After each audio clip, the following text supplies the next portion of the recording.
What is up everyone, this is Ben from VGBlaster and today I'm going to bring you the first iteration of my new Jackknife build. This is going to be a updated version of the kind of rush build I always make, so this is the build I personally prefer. I just like the way it plays because it's very rush heavy, lots of combos, lots of different ways of killing your opponent very quickly. This is the build I enjoy. I will be making a Style of Justice kind of Grand Theft build, with the new stuff, when I'm just waiting on some other things to arrive for that. So I just thought I'd make this video first, since I had all the parts for it. So I'm just gonna jump right into it. So obviously we're Star Dragon World. For Buddy I run Shining Dragon and Jackknife just because I have this beautiful SP. You can also have Galaxy Dragoner as well. I think they're the only two cards you really run four of. So there you got two options, but you can run obviously whatever your preference is. So I'll jump straight in on Jackknives. I run 4 copies of Shining Dragon and Jackknife. Put a card from your drop zone into the card's soul, pay 1 gauge its core cost. When it deals damage to your opponent, destroy a monster on your opponent's field, and overturn, put a soul from this card into the drop zone. If your opponent would use a card other than from effects during their turn, nullify that card's effect and the soul guard. So this is ideally if you go first, this is the card you want to be hitting, so we run it 4 to make that possibility more likely. The deal damage destroy monster can be pretty good, especially against something like Chaos, because you're usually dealing penetrate damage. So as long as they don't have the Sunken Seabed Ruin set, you're going to be popping stuff. So you can just go straight for your opponent and still destroy their monsters, instead of having to choose like, oh, if they're going to survive this turn, do I attack a monster instead? That kind of eliminates that choice, so you can just go straight at your opponent, which is kind of the main focus of this deck. You also want to use the overturn as quickly as possible anyway, because you kind of do, if you go first, call this out. A lot of decks now rely on like a key card. Like Chaos will usually rely on having to get out Genome Gear God out, so if that comes out, you nullify it. Any of the new Azida hackers, Yamigedo, anything like that, kind of makes your opponent try and play around it, so they either won't have a strong turn, or you're just gonna, they try and call something with a big core cost, you stop it, and then they're kind of stuck. So yeah, it's also going to be in play later why you want to use the overturn quite quickly, because the new impact, but I'll go into that when we get to it. So yeah, that's why I run 4 copies of Shining. Next we run, as mentioned as well, 4 copies of Galaxy Dragon and Jackknife. Same core cost, put a card from your drop zone into this card's soul and play 1 gauge. Counteract Galaxy Wing during your turn, call a monster with Jackknife. Bring its card name from your drop zone on top of this card by paying its core cost. You can only use that once per turn, and Soul Guard. So this is pretty much a staple Jack card at this point in any deck, in either build.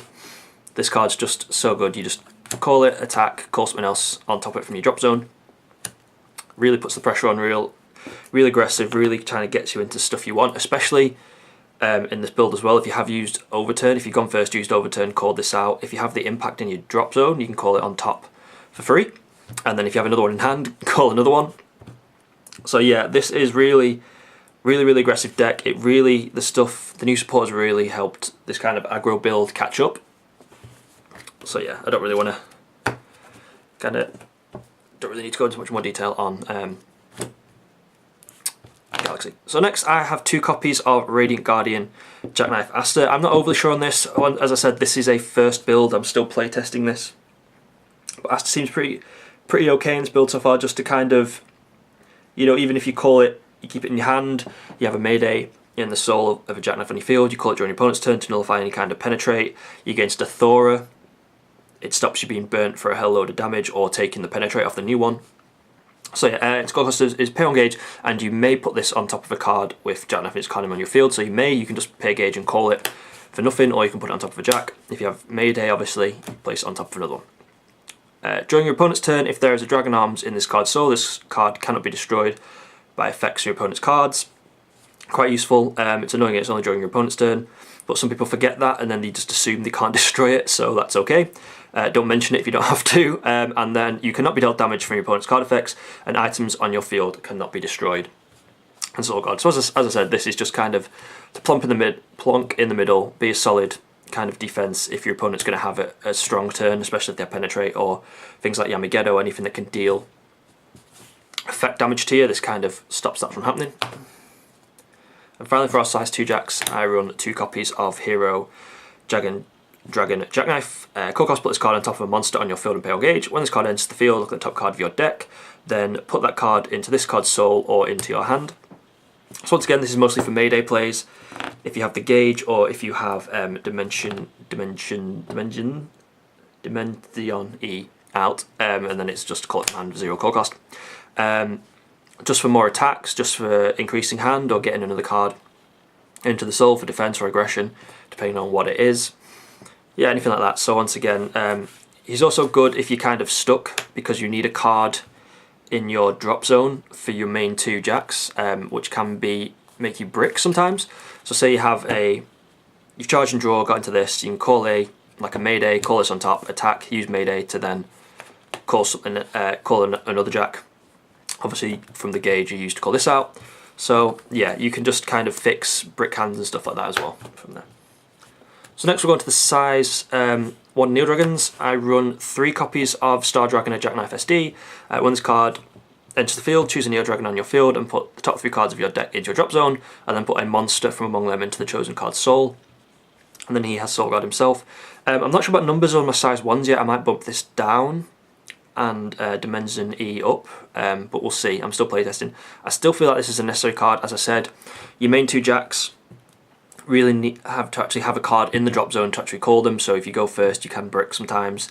So this kind of helps you avoid that.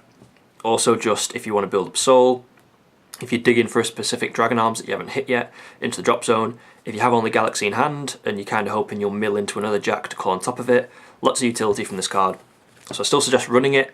Numbers wise this might change. Obviously if I do change this deck I will make an updated video, but for now that's what it's running at. Finally for size 1s we run 3 copies of Dimension E as a Dimension E. It's how you say it. I'm just going to call it Dimension E. If you call a Neo Dragon from your hand, the gauge written on its core cost is reduced by 1, and E Renaissance, I think. When a soul goes into a Neo Dragon, draw a card. This ability only activates once per turn. So obviously you call this out, call a jack out, its core cost usually puts something in its soul, draw a card, and you haven't paid a gauge for the jack. Helps if you haven't used overturn yet for getting the impact out for a bit cheaper in terms of core cost. Obviously helps you draw, obviously means you have more gauge to use for other things like spell nullifiers, things like that. So yeah, Dimension E is really good, so that's why it's a hard choice between running these 2, the numbers we run them at. So obviously he's more useful in terms of actually getting you set up, but then Dimension E gives you more options in terms of hand, gauge, things like that. So yeah, they might switch around, but we'll see in playtesting. Next we'll move on to Dragon Arms. Currently running 3 copies of Triple Buster. So I've added another size 3 Dragon Arms, so I didn't want to overload it. I felt like 5 size 3 Dragon Arms was a bit too much because they can clog your hand. So I'm going to run 3 Triple Buster. If this card is in the soul of a Neo Dragon, this card gets power plus 3000, 1 critical and penetrate. That's cross knives, but you don't run any zeros you can cross knives it into, so that's irrelevant. But yeah, this is obviously for the aggression, gives the crit, gives penetrate, really makes you put the damage in against a lot of decks, especially Chaos if it's close center, things like that. So yeah, I don't think I really need to explain why Triple Buster's in there. This might change again. I might bump it back up to 4 because I was running it at 4, but we'll see. And the reason why obviously is now because in this build I've put 1 copy of Jack Arms J Galaxin in.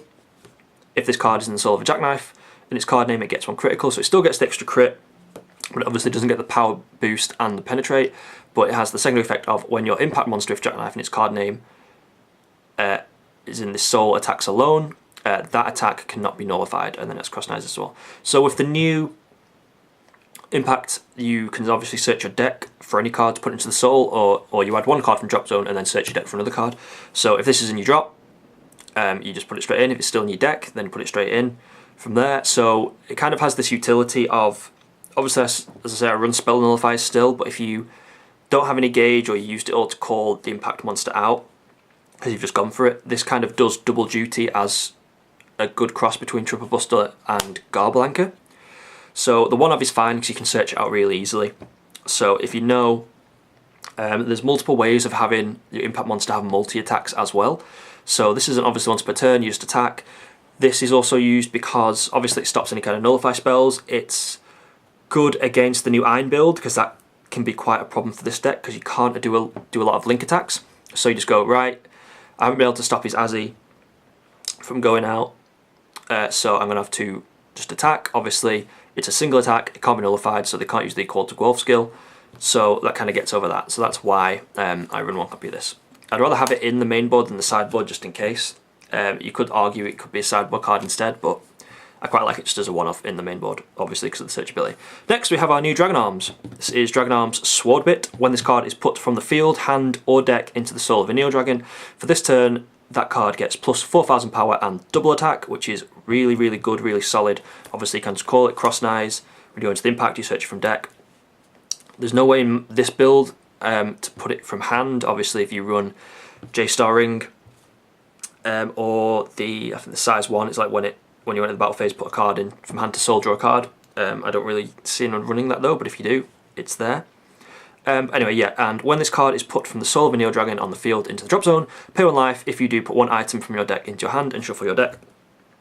So because of this card I'm able to bump the numbers of items down because it's so easy to search them, because you can, there's really good plays of calling this Cross Knives, and then you can use something like Star Believer to remove it and get an item, and the effect, the double attack still stands, because soon it goes into the soul it gives that card the abilities, so it doesn't lose them when this card leaves the soul. So it's really good for stuff like that. You get the item to hand, really good utility. 3 I'm finding is a good number. 4 I feel like it'd be too much, because once they start hitting the drop zone they kind of become a bit useless because you've probably hit your item by then, and then obviously they can't give the double attack from the drop zone. So 3 seems like a pretty good number. Next, 2 copies of Dragon Arms Weiger. Double arm bit. When this card is put from the soul of a Neo Dragon on your field into the drop zone, put the top 2 cards of your deck into your gauge, and that only activates once per turn. Just helps you build the gauge up. Helps you get more. The more gauge you have, the more attacks you can do, the more likely you are to kill your opponent. So pretty self-explanatory on that. Next, 3 copies of Mayday still. 3, still a good number. You can bump this down to 2. I won't go any lower than 2, but 3 is working out okay for me for now. I might play around with that. Like I considered having this as another triple buster, so having that at 4, and then the J-Glax, but like I said, I didn't like 5 size 3s. I felt it was too clunky. So yeah, Mayday's Counteract Help Call. If this card is in the soul of a Neo Dragon, you may call up to 1 size 2 or less Neo Dragon from your hand by paying its core cost. You may only use Help Call once per turn. So you can use this, you can obviously go like Galaxy, attack, call something from drop zone, Mayday into your Hero Dragoner or your Aster, or even the Impact Jackknife, which we'll be going into in a sec, because I've talked about that a lot, but it's kind of one of the key focuses of this deck. But yeah, so Mayday's really good just for getting some extra attacks in. Obviously Mayday bypasses the once per turn impact monster rule, so even during your final phase you can normal call 1 from your hand, and then if for some reason you have 2 in hand and you've used overturn, so it's a free cost, so it doesn't matter what gauge you're at, or for some reason you have 6 gauge, which is rare in this deck, but you can then call another one, and then you've got 2 huge monsters swinging at your opponent, which usually means the death of them. And finally for Dragon Arms, 2 copies of Garble Anchor. Once again, this can be bumped down to 1 if you really want, because it's stuff's so searchable now, and then once you actually get it, it's anywhere, as soon as it hits the drop zone or the field or whatever, you can easily get it back into the soul through core costs, spells, things like that. So really, really good. Obviously, when your opponent casts a spell, you may put this card from the soul of a Neo Dragon into the drop zone and pay 1 gauge and 1 life. If you do, nullify the spell. Really easy just for swinging at your opponent for a huge number when it's in the soul or something, and regardless of what they have, as long as obviously nothing else on the board, like a call to golf or anything, isn't there stopping the attack, it doesn't matter what they play, because you just go, right, nullify it. And I don't think, as far as I'm aware, anything can stop that. So yeah, Garble Anchor is really good just for helping finish your opponent. You can also, if you go first, put it in the soul or something, and you don't, you've not gone into Shining, you can, or you don't want to use the overturn that quickly, you can like Garble Anchor, like Dragon Throne and things like that, to kind of stop that hitting the field if you really wanted, which is quite good. Next we run onto the Impact Monster. I've been going on about so much, which is kind of the key focus of the deck. 3 of I'm finding is quite good. I feel 4 could be a possibility, but then it could be too much. But anyway, the core cost of this card is put this card on top of a Neo Dragon monster on your field and put a card from your drop zone into this card's soul and pay 3 gauge. And then the gauge cost of this card's core cost is reduced by 3 if you used Overturn during this game. So if you used Overturn, you just slap it straight on top of a Neo Dragon and put a card from drop zone to soul for 3. When this card enters the field, put up to 1 card from your deck into this card's soul and shuffle your deck, and then it has Soul Guard. So this card actually seems really vanilla because it's really just call it and get 2 cards into the soul, but with the use of Dragon Arms nowadays, that is really, really good. So you obviously, if your opponent's really low life, you just go into a Triple Buster and a Garble Anchor, or your Jay-Galaxan, or you can go Jay-Galaxan and Swordbit. You know, as long as they're both in the 2 separate areas. So then you're getting like either a huge big attack that can't be nullified, or 2 big attacks that can't be nullified, but they can be reduced. Obviously with Garble Anchor, whatever they play, it's going to stop it.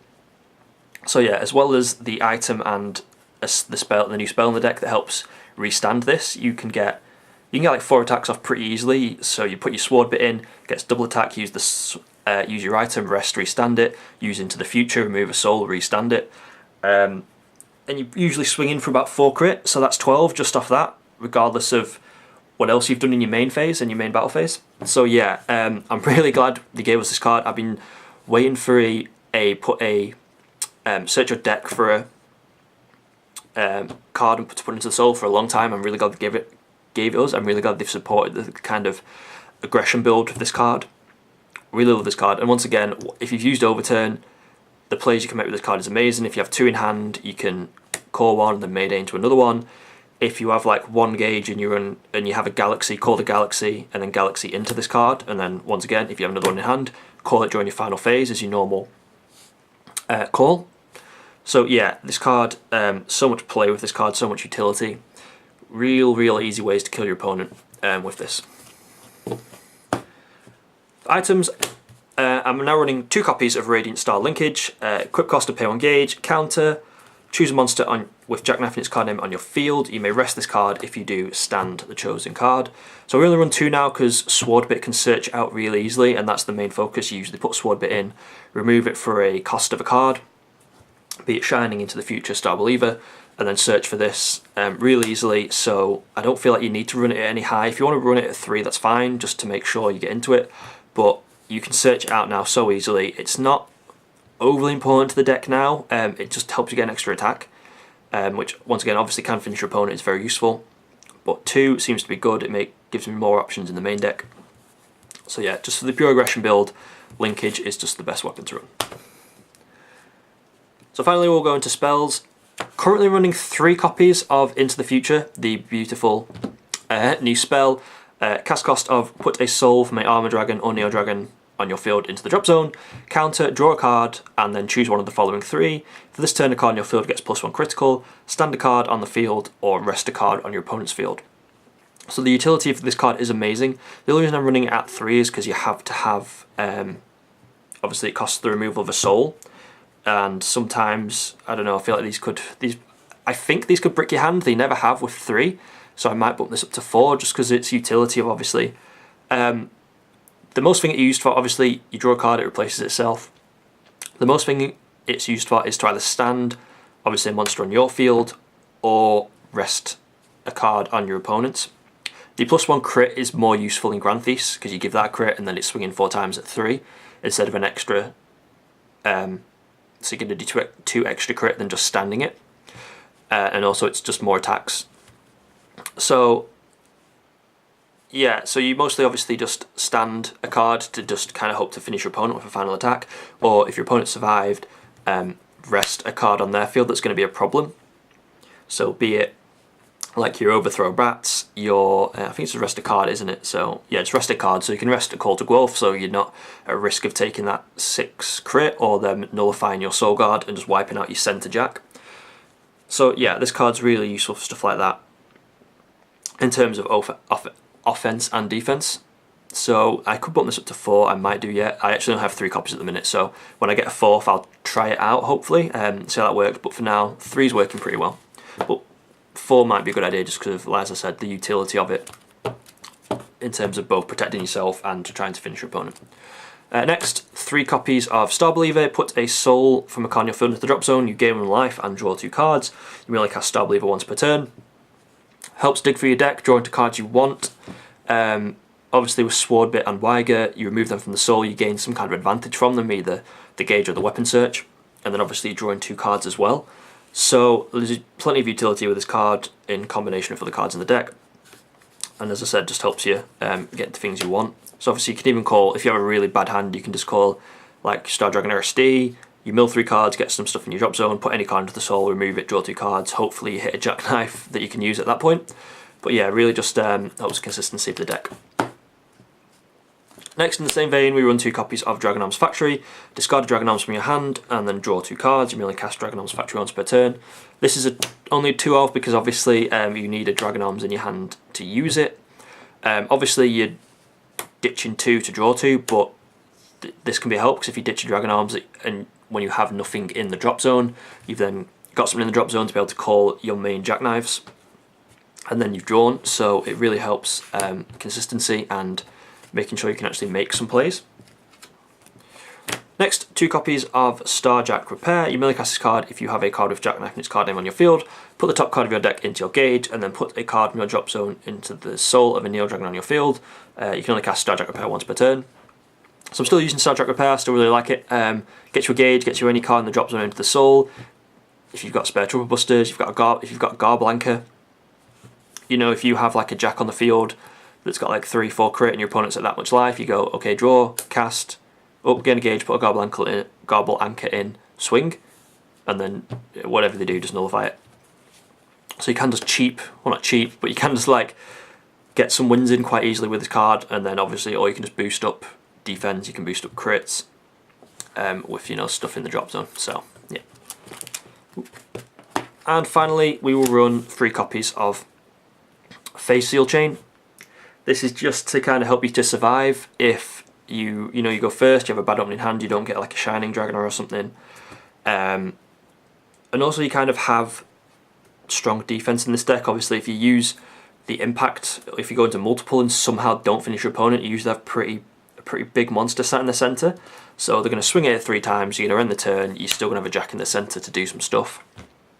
Or you're just going to survive, because anything that's attacking you with kind of low crit, unless you have a wide open centre and they just decide to full on link attack you, then you're pretty safe with this card. 3 I feel is alright, it could go down to 2.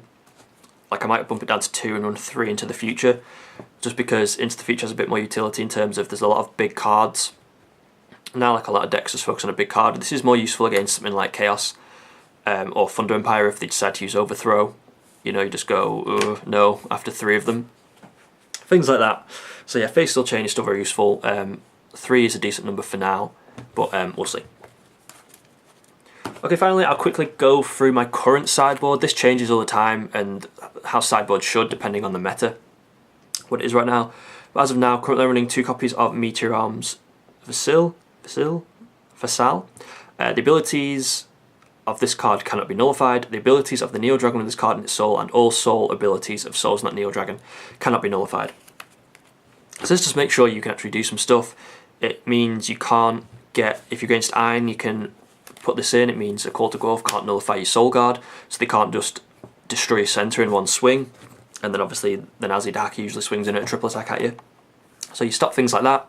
You stop things like Elgard in Dark Dragons, Abigail, things like that, from just blowing your centre wide open. No one runs Great Fate anymore. If you're against another Star Dragon or Jack and they run Style of Justice, it means you can still make your plays. So yeah, I like it just for that. It just means if your opponent has stuff that nullifies abilities, you just say no, you can't do that. So yeah. And then it's just spells now. So I'm running 3 copies of Loyalty. Cast cost to pay on gauge. Counter, choose and use one of the following 3 for this turn. The next damage dealt to you is reduced by 2. Put a soul from a monster on the field into the drop zone, or for this turn your opponent cannot call more than 3 monsters. So that is obviously the main use of this card against something like Chaos. Even Thunder Empire sometimes, because they usually like they'll blow for a few size 1s to try and get the gauge in the drawer and stuff like that, and then you can just go, okay, stop, and now they can't call the bats or the main size 2 or 3 or whatever they were going to call. The other two can be useful, but your main reason for putting this card into your deck from your sideboard is to use the final effect of you can't call more than 3 monsters. It just means it allows it, once again, a lot of spells just allow you to survive, because you only need a turn or two to really go at your opponent to try and kill them, as long as you don't like completely brick, but that's very rare in this deck with all the draw power and things like that. Next, I'm trying 2 copies of Tractor Beam, just because I don't like Azidahaka at the minute, and some other things as well. Just, its effect is put a card from your hand on top of your deck, counter, return a monster from the field to the hand, and put up to 1 card from your drop zone into your gauge. So it is small for the bounce effect. If your opponent slaps the Azidahaka down, they want you to destroy it, excuse me, to get you set up, their setup even. So you just kind of go, nope, no thank you, to that, and then obviously you get an extra gauge. Obviously you're going to put a card on top of your deck, but you can kind of choose wisely from your hand. And I'd rather just lose 2, obviously, the playing this than putting a card from hand to the top of the deck, than have to deal with like a Call to Guelph, or have my opponent go into Darai straight away and then have like 25 life, whatever dumb thing they're going to have. So yeah, I'm trying this out. I might take it out, it depends on, I'll see how much use I get from it when I start playtesting, but in my head this seems like an okay choice for now. And finally, 3 copies of Antimatter Cloud. You merely cast this card when your opponent calls a size 3, pay 1 gauge and discard a card from your hand, nullify the call. Kind of in the same vein of Tractor Beam. Obviously you can't use it against Iron because it's a size 4. You can't use it against Gear Gods and stuff like that, but you can kind of stop things from hitting the field, like Auto Deity Bats, things like that. Like, it's quite decent against Chaos. Anything that's going to disrupt your plays or mean your opponent's going to kill you, you can kind of say no to. You know, if they overthrow bats once again, or the new bats, the new size 3 one, which gives them all the setup ready to go, you can just go, oh no thank you, you've just blown 3 gauge and you've lost that card. So yeah, Antimatter Cloud is really good for stuff like that, because obviously Tractor Beam's more for like something that's on the field, but this is more for stuff that, once again, more against like Thunder Empire, that has kind of, when it hits the field, effects. So yeah. So that will do it for my current build. As I said, this is the build I'm testing now, I'm running with. I quite like it for now. I will do playtesting against quite a lot of the new meta, which is like Ainzwai, Yamigedo, Prisms. I think this deck, I don't know, it can struggle against Prisms. It depends what you get, because if you get a lot of multi-attacks off, you can eventually break the center as long as they don't have Asterism effect, but then obviously you can nullify that, and then they're going to lose 3 cards from hand and you've nullified that spell. So as long as you get into your Garblank, you're usually pretty safe against Prisms, but we'll see. So yeah, as I said, this is the first build for this. If I update it or change anything, I'll either, if it's something little, I might just add it in the comments or in the description.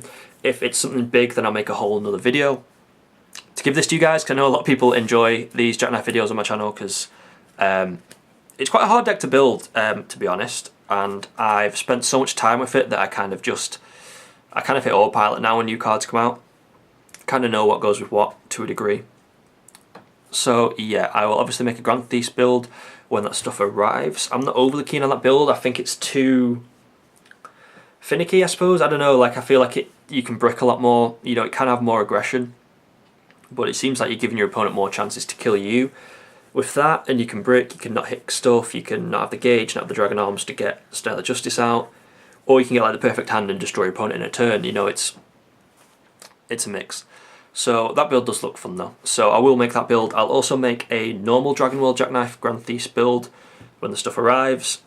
I'm just waiting on things like Jackknife Statue and things like that. Extra copies of for that. I also am making Pure Sun Dragons. I'm making Prism Dragons. So I will give you updated deck profiles for them. And I have friends making other decks, so I might do an updated Thunder Empire, an updated like a Dragon Memoria build. Things like that. So plenty to look forward to. I am just doing Buddy Fight content for now because Vanguard's gone a bit quiet for me. I despise Bermuda Triangle, so I'm not touching anything that's coming out until the reboot. So when that comes out, I'll start doing more Vanguard content. if you enjoy both. If you're just doing the buddy fight content, there's still plenty of that. So yeah, plenty of you guys to look forward to. I'm trying to, once again, still trying to improve the quality of my videos, so any feedback you guys have would be greatly appreciated for me. I'm trying to grow, especially now you have to have like 1,000 subscribers and stuff to kind of get monetized, which isn't my only goal for these videos. I just make these because I enjoy the game and I enjoy sharing these deck videos with you guys.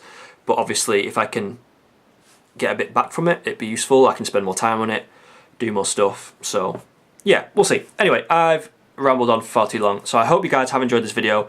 Give me any feedback in the description, any questions you want to ask. I try and answer as soon as possible, as soon as I see them. As I said, like and subscribe if you can please, really helps me out, and then hit notifications. I know everyone gets tired of people hearing that from YouTubers, but if you want to see money videos, you want to see these kind of deck profiles that you really enjoy, then that's the best way to do it. So yeah, thank you very much guys for watching this. I'll see you very soon. This is Ben from VGBlaster. Bye.